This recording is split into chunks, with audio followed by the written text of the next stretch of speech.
Donald Trump के जाने और जो बाइडेन के अमेरिका के नए राष्ट्रपति के रूप में आने के बाद ईरान को लेकर भारत काफी खुश था, क्योंकि डोनाल्ड ट्रंप के मुकाबले जो बाइडेन ने ईरान पर नरमी दिखाना शुरू कर दिया था।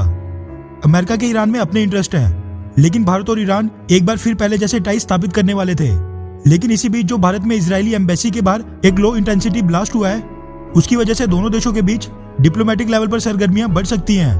पहले तो जो इजरायली एम्बेसी के बाहर एक लेटर मिला था, उसके आधार पर यह कहा जा रहा था कि विस्फोट में ईरान का हाथ हो सकता है। लेकिन फिर इस चीज की भी आशंका जताई जाने लगी कि इस घटना में पाकिस्तानी समर्थित आतंकवादी गुटों का भी हाथ हो सकता है। और जब एक आतंकवादी संगठन जैश उल हिंद ने टेलीग्राम पोस्ट के जरिए इस हमले की जिम्मेवारी ले ली, तो फिर सिचुएशन और भी ज्यादा कॉम्प्लिकेट हो गई थी। लेकिन अब जैसे जैसे इन्वेस्टिगेशन आगे बढ़ रही है, धीरे धीरे सभी चीजें एक एक करके सामने आ रही हैं, जो ये साफ इशारा करती हैं कि इस हमले के पीछे ईरान का ही हाथ था। दरअसल हिंदुस्तान टाइम्स के हवाले से मीडिया रिपोर्ट सामने निकल कर आ रही है कि अब लेटर के अलावा भी सिक्योरिटी एजेंसीज को ईरान के इस हमले में शामिल होने के और भी ज्यादा सबूत मिल चुके हैं। और दिल्ली पुलिस के स्पेशल सेल की टीम अब उन लोगों की तलाश कर रही है जिन्होंने वो बॉम्ब इजरायली एम्बेसी के बाहर प्लांट किया था।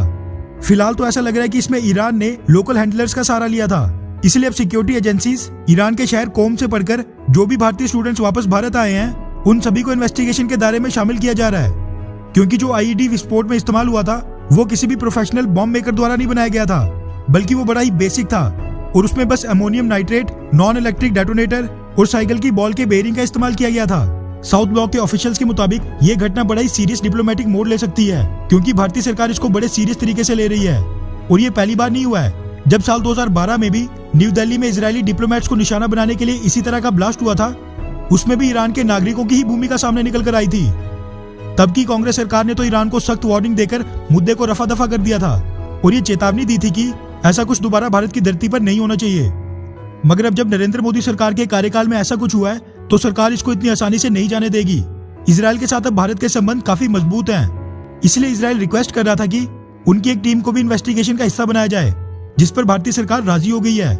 इसलिए अब बस कंक्रीट एविडेंस यानी पुख्ता सबूत मिलने का इंतजार किया जा रहा है, जिसके बाद ईरान को एक स्ट्रॉन्ग डिप्लोमेटिक संदेश भेजा जाएगा।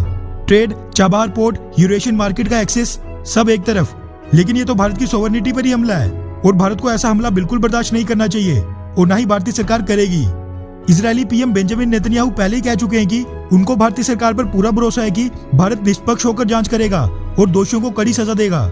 वैसे डिप्लोमेटिक रिलेशंस में सरकारों को बड़ी चीजें देखनी पड़ती हैं, इसलिए भारतीय सरकार को भी बड़े सोच समझकर फैसला लेना चाहिए।